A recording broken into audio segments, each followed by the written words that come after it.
The morning sun broke through the trees, casting long shadows across the quiet suburban street. Birds chirped softly as the occasional car rolled past, its engine a distant hum. The Daniels neighborhood, nestled between rolling hills and manicured lawns, appeared to be the epitome of tranquility. It was the kind of place where kids played hopscotch on the sidewalks and neighbors exchanged pleasantries over fences. For David and Claire Daniels, this was more than just a neighborhood, it was their sanctuary.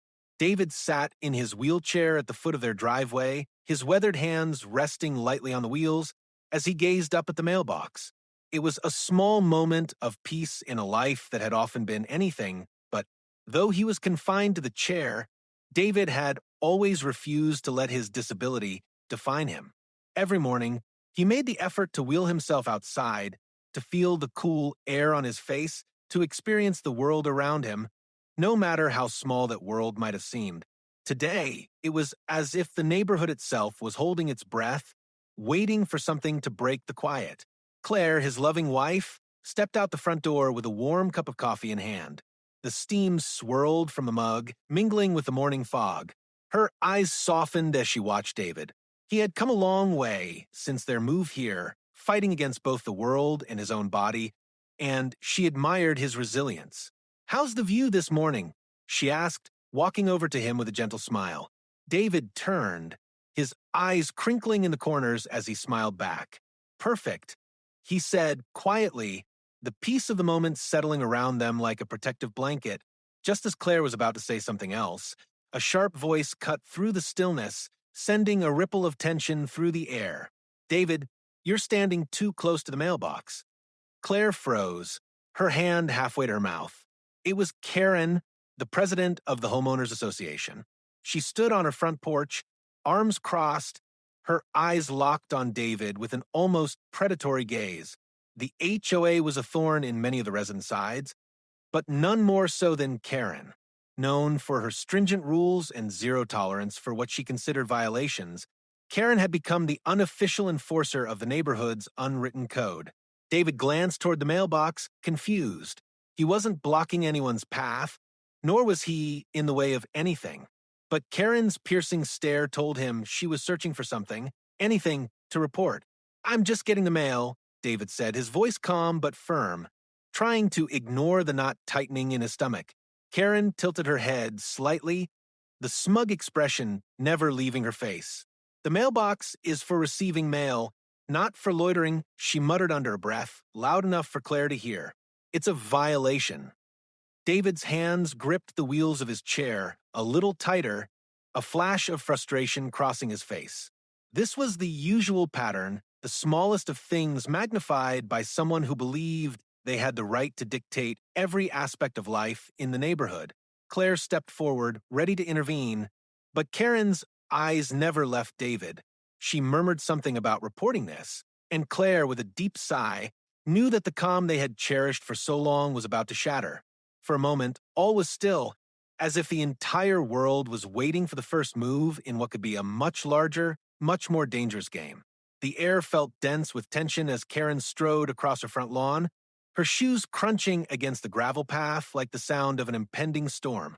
David sat motionless, his hands still resting on the wheels of his chair, his gaze following Karen as she approached. Claire stood behind him, watching the scene unfold with growing concern, her heart pounding in her chest. "What's going on, Karen?" Claire called out, her voice carrying over the yard, trying to keep the peace before the situation escalated. Karen's eyes locked onto David with an intensity that sent a chill through the air. "You're standing too close to the mailbox," she snapped, her voice sharp and cold, as if she were addressing an errant child. David, already bracing himself for another confrontation, slowly turned his head towards Karen. He didn't understand. He hadn't been blocking the mailbox, nor was he obstructing anyone's path. His mere presence seemed to be enough for Karen, and her words were a reminder that no matter how hard he tried, he could never escape her watchful eyes. "I'm just getting the mail," David said softly, trying to reason with her. "I haven't done anything wrong." Karen's lips curled into a tight smile, the kind that was more menacing than kind. "You're in violation of HOA rules," she declared. "The mailbox is for receiving mail, not for standing around." Her tone was unwavering, authoritative, as if she had every right to dictate the space around the mailbox. David's grip on his chair tightened, frustration bubbling under the surface. He glanced at Claire, who was taking a step forward, but he knew that Karen wouldn't back down. "Not now. Not ever. I'm disabled, Karen," David explained, his voice firm but calm. "I can't move as quickly as others. I can't help where I am. I'm just trying to get the mail." Claire stepped closer to him, trying to intervene, but Karen's eyes didn't leave David's face. She was unyielding, her gaze like ice cold and relentless. "You should have thought about that before you decided to live here," Karen retorted, her voice rising with anger. "You're not above the rules. None of you are." Claire felt her chest tighten, and her patience began to wear thin. "Karen, please, this isn't necessary. David's not causing any problems. Can we just leave it alone?" But Karen wasn't listening. She was too fixated on her version of what was right. "I'm calling the police," she said, her voice filled with a quiet fury. "You're in violation, and I'm not going to stand for it." David could feel his heart pounding in his chest. The constant harassment from the HOA, the way Karen belittled him for something as trivial as standing near the mailbox, it was too much. It wasn't the first time she'd singled him out. It wasn't even the first time she'd tried to manipulate the rules to suit her needs. But this was different. This was a breaking point. "I'm not moving," David said firmly, his voice steady despite the growing tension. "I'm not going to let you push me around anymore." Claire's eyes widened in shock, her hand instinctively reaching for David's shoulder. "David, don't." But it was too late. Karen's hand shot to her side, her fingers quickly finding something inside her bag. For a moment, everything seemed to slow down. Claire's breath caught in her throat, her mind racing, trying to make sense of what she was seeing. Then Karen pulled out a gun. David froze, the air thick with disbelief. Karen wasn't holding a phone or a piece of paper. She was holding a weapon, and it was pointed directly at him. "Move," Karen ordered, her voice trembling with anger. "Now!" David's heart raced as the reality of the situation hit him. Karen was no longer just a petty HOA president enforcing rules. She was a woman who was willing to go to extreme lengths to assert her power. He felt Claire's hand on his back, trembling as she reached out to him. But David didn't move. He couldn't. He wouldn't. "Karen," Claire whispered, her voice a mix of fear and disbelief, "this has gone too far. Please just put the gun down." But Karen was past reason. "I said move," she screamed, her finger tightening on the trigger. David's mind was racing, but he knew one thing for certain. If he didn't move, things were going to get worse. His heart raced as he tried to turn his chair, to wheel himself away from her. But the slow, deliberate movement only seemed to enrage Karen further. Without another word, without hesitation, Karen pulled the trigger. The shot rang out, loud and sharp, echoing through the neighborhood. David's body jerked in the chair as the bullet struck him, a searing pain tearing through his side. He gasped for air, his vision blurring as he tried to focus. The pain was unbearable, but it wasn't the physical agony that filled him, it was the shock. The shock that this woman, who had spent so much of her time scrutinizing every detail of his life, had finally crossed a line that could never be undone. David's hand clutched at his wound as he tried to wheel himself away, the chair faltering under him. Claire screamed, her voice raw with panic, rushing toward him as he slumped forward, the blood staining his shirt. Karen stood there, her eyes wide with a mix of shock and something darker, something that seemed to mock David's pain. The gun was still in her hand, the smoke curling up from the barrel like a sign of something irreversible. Claire's voice broke through the haze of shock and pain. "David, David, stay with me," she cried, her hands shaking as she knelt beside him, pressing her hands to the wound. David's breath was shallow, his body aching, but his eyes met hers, and in that moment he understood the true weight of what had just happened. It wasn't just the physical pain. It wasn't just the bullet. It was the fact that in the span of a few seconds, Karen had shown him how far she was willing to go to maintain control, and in the process, she had taken something irreplaceable. David's world spun as he fought to stay conscious, the sound of Claire's voice calling for help fading in and out. The shot had been fired. The incident had begun, and there was no going back. The shrill sound of Claire's scream echoed through the neighborhood as David crumpled in his wheelchair, blood pooling beneath him on the cold, unforgiving concrete of their driveway.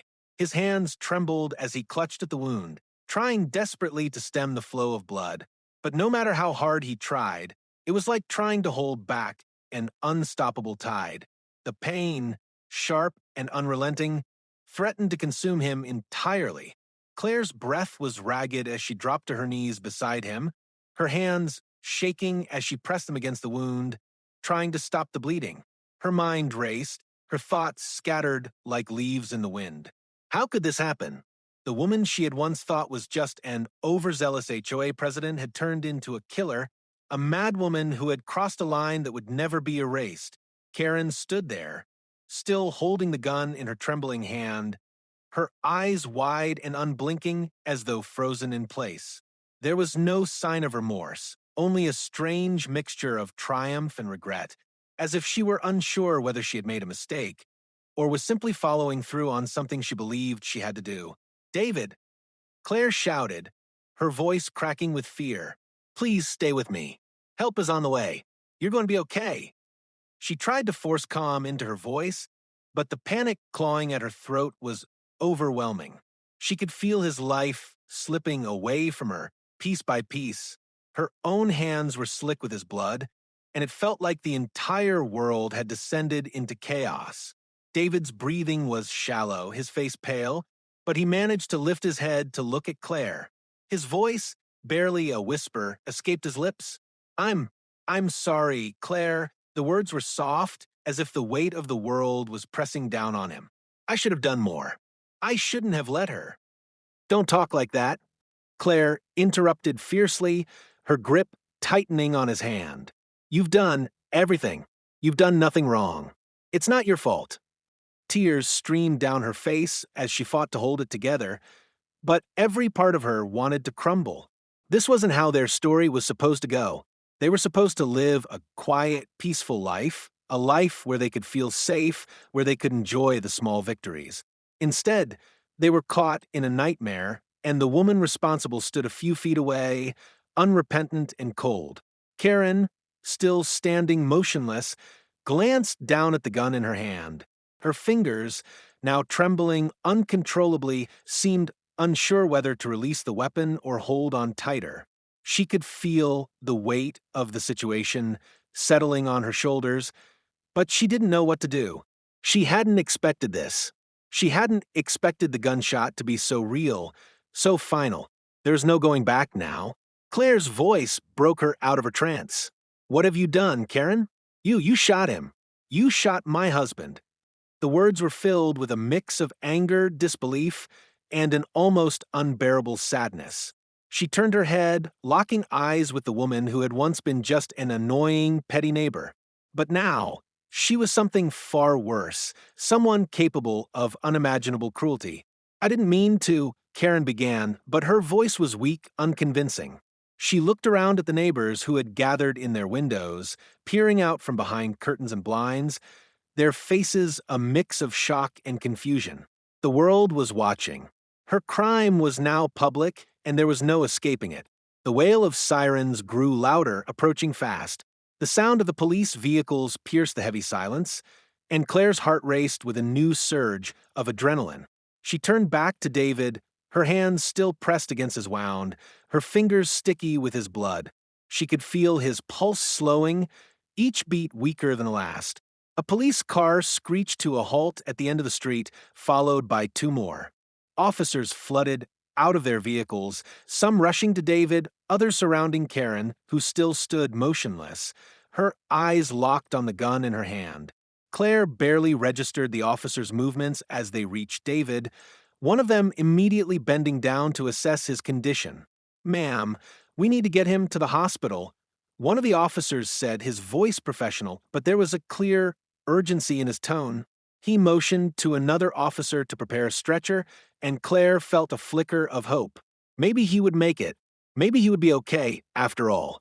Another officer approached Karen, his hand going to his holster, prepared to disarm her. "Put the gun down, ma'am," he ordered calmly but firmly. Karen didn't move. Her hand, still holding the gun, was now a dead weight at her side. I had to. He was violating the rules," Karen muttered, her voice shaking. "He wouldn't listen. He was standing too close to the mailbox. He hadn't moved." The officer shook his head, his face hardening. "Ma'am, you shot him. No violation is worth taking someone's life. Do you understand what you've done?" Karen's eyes flickered with something like confusion, mixed with a strange sense of justification. He was breaking the rules. He was disrespecting the community. Her words were incoherent, a desperate attempt to rationalize the insanity of her actions. Another officer stepped forward, his hand on his radio as he began to call for backup. "We're going to need a statement from you, ma'am," he said, his voice stern. "And we'll be taking you into custody." Karen finally seemed to realize the full weight of the situation. She dropped the gun to the ground, her hands shaking as the officers moved in to arrest her. There was no defiance in her now, only the numbness of someone who had crossed a line they could never uncross.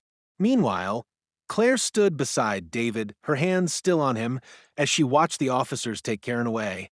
Her mind was reeling. Everything had changed in an instant. The peace they had fought for, the calm they had built together, shattered. David's life hung in the balance, and it was all because of a woman who couldn't accept the most basic of differences. The officers moved David onto a stretcher, their movements swift and practiced, but Claire could feel the weight of the moment in every movement. As they lifted him into the ambulance, she climbed in beside him, her heart in her throat. She couldn't let him go, not yet. Not after everything they had been through together. As the ambulance doors slammed shut, she took one last look at the neighborhood that had once been a place of comfort. Now, it was a place of fear, where even something as simple as standing near a mailbox could lead to a life-or-death confrontation. The sirens wailed as the ambulance sped down the road, but all Claire could hear was the echo of Karen's words in her mind. "I had to. He was violating the rules." The days following the shooting were a blur of police investigations, medical procedures, and an overwhelming sense of disbelief. But the weight of the incident was finally reaching its breaking point. Justice would need to be served, and that meant facing Karen in court. The setting of the courtroom was cold, sterile, and unwelcoming. The walls seemed to close in around David and Claire as they took their seats in the front row, their fingers intertwined in a desperate need for support. This was no longer just about David's injury. This was about reclaiming their lives and ensuring that Karen would never again hold the power she had so recklessly abused. David sat in a wheelchair, his body still healing from the bullet wound, but his resolve was unwavering. His face was a mixture of anger and pain as he glanced at Karen, who sat across the room, stone-faced and still as ever. The arrogance in her posture had not faltered. If anything, it had only grown. She was no longer the person who had shot him on his own property. She was a woman who believed her actions were justified, even as the court of law now evaluated them. Claire, sitting beside David, could barely contain her fury. She had endured so much, watching her husband suffer, both physically and emotionally. The woman who had tormented them for months, years even, was now the one being judged. It was surreal, and yet it was the only way to move forward. The courtroom fell silent as the judge, an older man with a stern face and years of experience, took his seat. "Court is now in session," he said, his voice low but commanding. "We will proceed with the case of the state versus Karen Holloway." The prosecutor stood and addressed the court, laying out the gravity of the crime. On the morning of June 15th, Karen Holloway, the president of the Daniels family's HOA, shot and severely wounded David Daniels in cold blood after a minor dispute over the proximity of his wheelchair to a community mailbox. This act was not one of self-defense, but one of unjustified aggression. The defendant used lethal force on an unarmed man who posed no immediate threat. David's heart raced as the prosecutor continued, his words serving as a reminder of the pain he had endured. But as the prosecutor finished, it was time for the defense to speak. Karen's attorney, a slick and well-dressed man, stood and addressed the jury with confidence. "Ladies and gentlemen of the jury," he began, his voice smooth and calculated, "what you are hearing is not the full story. My client, Mrs. Holloway, was simply enforcing the rules of the Homeowners Association. She believed that David Daniels was violating HOA guidelines by standing too close to a community mailbox. The escalation of the situation was unfortunate, yes, but my client acted out of a belief that the law must be upheld no matter the cost. The shooting was an unfortunate accident, a result of Mr. Daniels' failure to comply." Claire felt the anger rising within her, her fists clenched at her sides. How dare they justify this? She thought, struggling to keep her emotions in check. Karen's behavior had never been about enforcing rules. It had always been about control, about belittling those she deemed beneath her. And now, she was using her lawyer's words to twist the truth into something unrecognizable. The defense attorney's gaze turned toward David. "Mr. Daniels," he said with a calculated air of sympathy, "you claim that this incident was an act of violence, but you are just as much to blame. If you had simply complied with the rules of the HOA, none of this would have happened, correct?" David's heart pounded in his chest. Complied with the rules of an organization that had tormented him for years? No, this wasn't about rules. This was about power. And Karen had used that power against him, against his family, without any remorse. He turned to face the defense attorney, his voice calm but resolute. "I didn't break any rules," David said, his words cutting through the courtroom like a blade. "I was simply trying to get the mail. I've been harassed by Karen for months. Every day, I'm forced to fight for my right to exist in this neighborhood, to be treated with respect. But that morning, I didn't fight back. I was simply standing there. I didn't deserve what happened to me." The courtroom fell into a heavy silence as the weight of David's words sank in. Claire, her hand clutching David's, could feel the truth of what he had said in every fiber of her being. Karen's eyes flickered nervously, but she quickly regained her composure. The defense attorney continued, but now there was a subtle shift in the tone of the room. David's testimony had struck a nerve. Karen was no longer just a figurehead of the HOA. She was the woman who had pulled the trigger. But then, just when it seemed like Karen might escape, a crucial piece of evidence was introduced. A video. The defense lawyer, looking slightly disoriented, turned to the prosecution. "Objection, Your Honor," he said, his voice shaky. "This video is irrelevant and inadmissible." The prosecutor stood firm. "Your Honor, this video is from a neighbor's security camera. It shows the defendant's behavior in the moments before the shooting. We believe it directly contradicts the claims made by the defense." The judge, who had been listening carefully, nodded. "I'll allow it." A murmur of anticipation rippled through the courtroom as the video began to play on the screen. It was a grainy shot from a security camera mounted on a nearby house. The video showed Karen pacing in her front yard, glancing around nervously. She spoke to herself in a harsh whisper, and although her words were inaudible, her body language spoke volumes. She was agitated, her movements sharp and erratic. Then, the camera captured her eyes locking on David as he slowly wheeled toward the mailbox. The video continued to show Karen walking towards David, speaking to him with increasing aggression. The tension was palpable in the video, but it was what happened next that sent a shockwave through the courtroom. As David turned to speak, Karen suddenly grabbed the gun from her waistband and pointed it at him. The moment of shock was unmistakable. She wasn't reacting to a threat. She was reacting to a mere inconvenience, a violation of her own perception of order. The video cut off just before the gunshot, but the damage was already done. Karen's behavior was laid bare, her earlier claims of self-defense shattered. She hadn't been enforcing anything.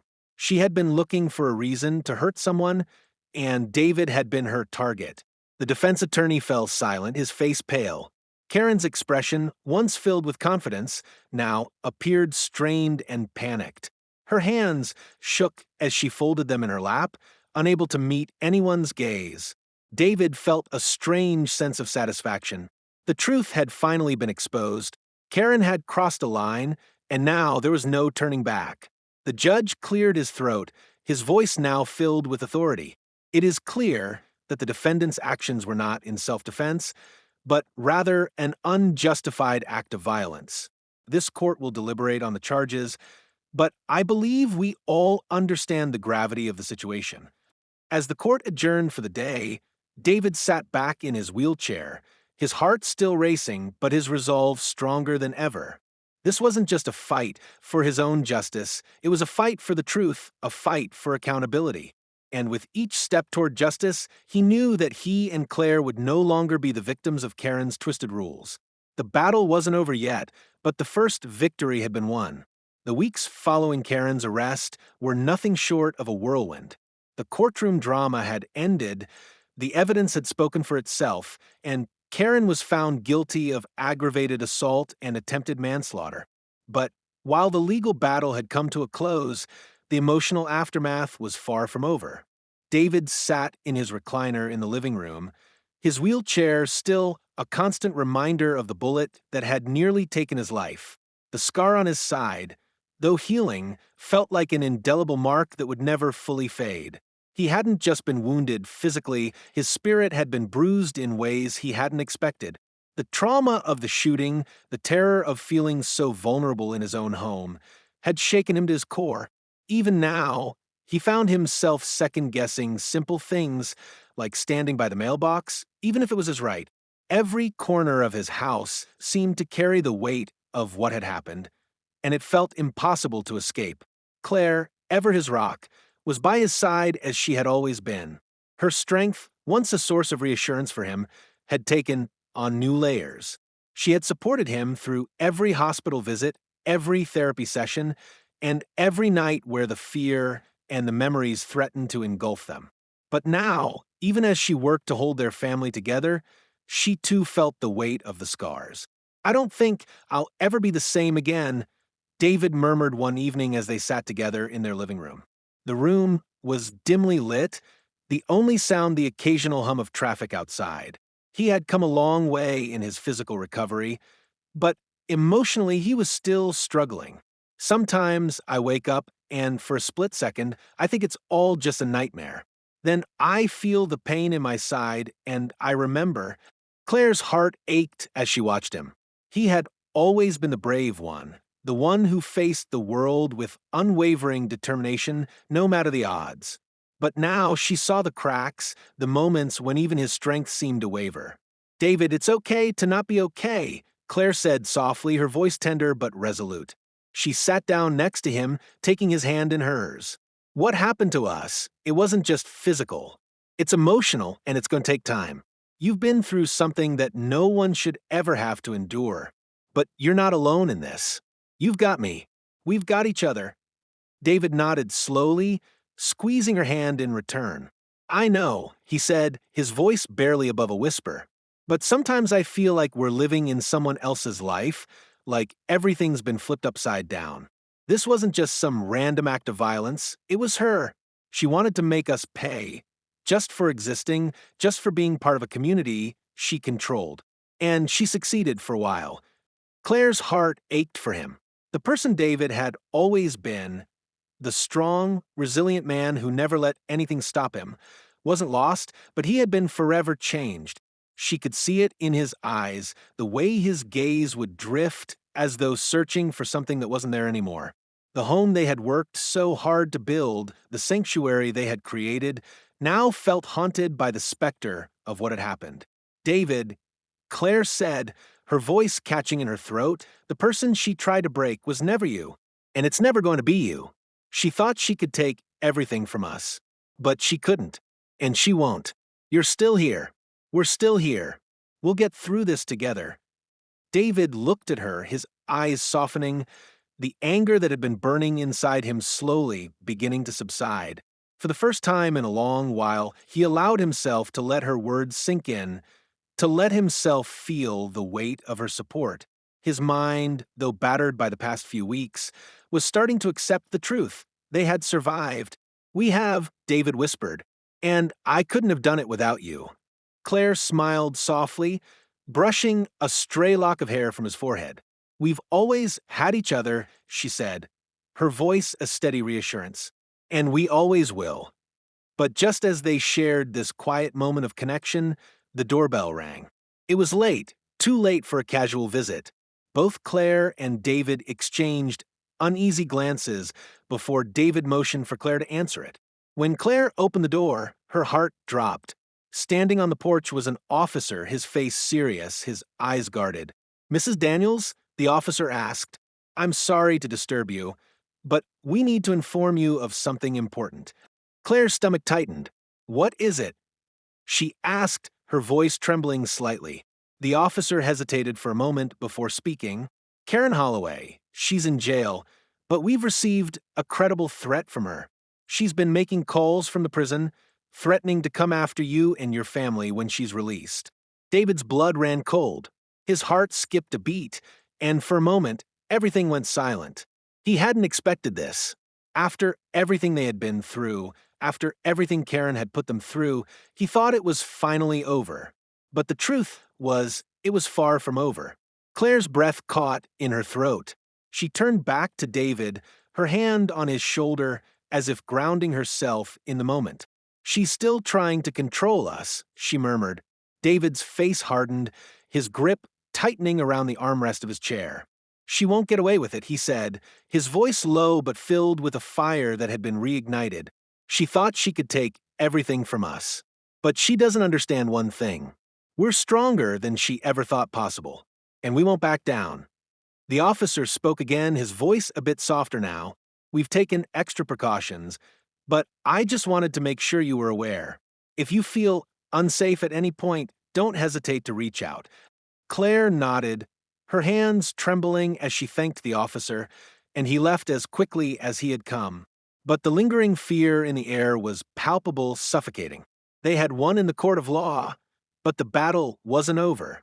Karen might be behind bars now, but her presence, her threats, would linger.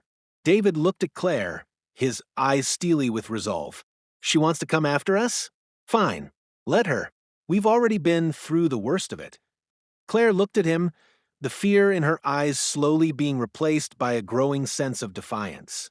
She had seen her husband at his weakest. Now, she was seeing him at his strongest, and for the first time since the shooting, Claire felt a spark of hope. No matter what happened, no matter how hard Karen tried to tear them down, they would not break. "We've survived the worst," Claire said softly, her voice firm with conviction. "And we'll survive whatever comes next." David nodded, his heart swelling with pride and determination. The road ahead was uncertain, and the scars, both visible and hidden, would never fully heal. But in that moment, surrounded by the love and strength they shared, they knew that nothing could ever truly tear them apart. They had faced darkness together, and now they would face whatever came next with the same courage that had brought them this far. The fight wasn't over, but together they would win. Months had passed since the shooting, and though David's physical wounds had healed, the scars left by the trauma were far from gone. But as the days stretched on, something had changed inside him. His strength, once tempered by frustration and fear, had been reignited. He was no longer the man who sat in his wheelchair, broken by the injustice of a woman who thought she could control him. He was a man who had been pushed to the brink, but in the process had discovered a resolve he never knew he had. David sat in his chair, looking out of the window of their home, the world seeming quieter now, more subdued. His body may have been slower, but his spirit had gained something in its place, something deeper. He had witnessed the very worst of humanity, had been tested in ways he never imagined. But with every challenge, he had only become more steadfast. No longer would he shrink in fear or accept the cruelty imposed on him and his family.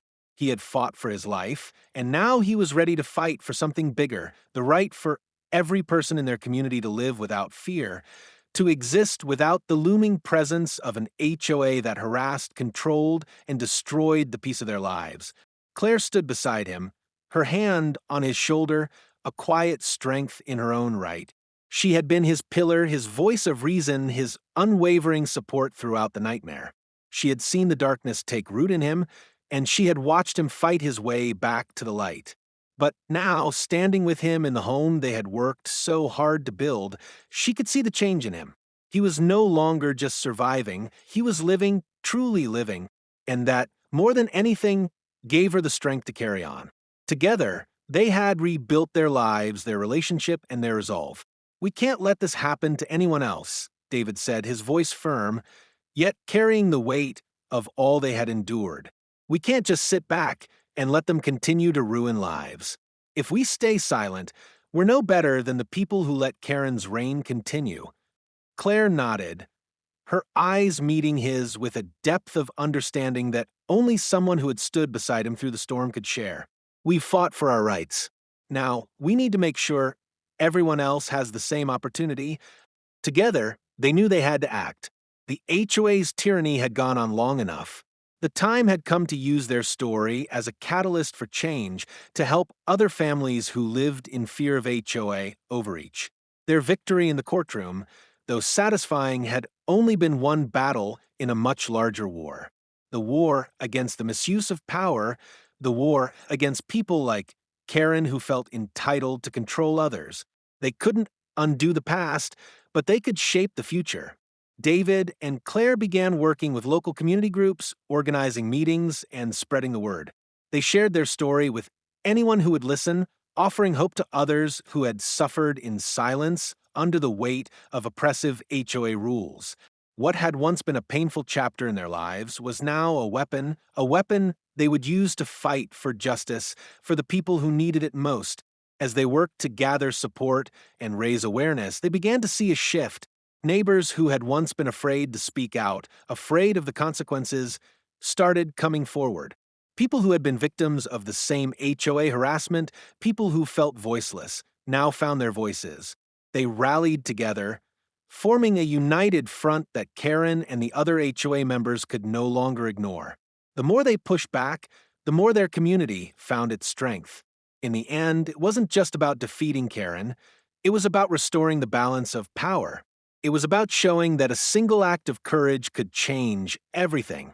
And though Karen's arrest had been a form of justice, the real victory lay in the people who had been inspired to stand up, to speak out, and to take control of their own destinies. The HOA's reign of terror had ended, and while David and Claire's lives would never be the same, they had found peace in knowing that they had turned their suffering into something positive, something far more powerful than any injustice they had faced. Their story was no longer just their own. It had become a story of empowerment for an entire community. As the sun set over their neighborhood, David and Claire sat side by side, no longer looking back at the darkness, but ahead to the future they had created together. It wasn't without its scars, but those scars told a story of survival, strength, and the unbreakable bond between two people who had faced the worst and emerged stronger than ever. They had fought for their peace, and now they would continue fighting for the peace of everyone around them. And in that fight, they would never stop. Thank you for watching this intense and emotional journey. The HOA Files is dedicated to bringing you real stories of injustice, hidden secrets, and the dramatic twists that happen when ordinary people confront extraordinary challenges. If you've been moved by David and Claire's story, don't forget to hit that subscribe button so you don't miss the next gripping chapter in our ongoing series. Every week, we uncover new tales of HOA tyranny, shocking betrayals, and the fight for justice. We've only just begun to peel back the layers of corruption and power struggles that affect so many families. Your support means the world to us, and by subscribing, you'll join a community of people who believe in standing up against injustice and amplifying the voices that need to be heard. And stay tuned, because in our next video, we dive into the story of another HOA Karen with a darker secret. This one is bound to leave you on the edge of your seat, wondering just how far some people will go to maintain control. You won't want to miss it. Thank you for being part of the HOA files, where the fight for justice never ends.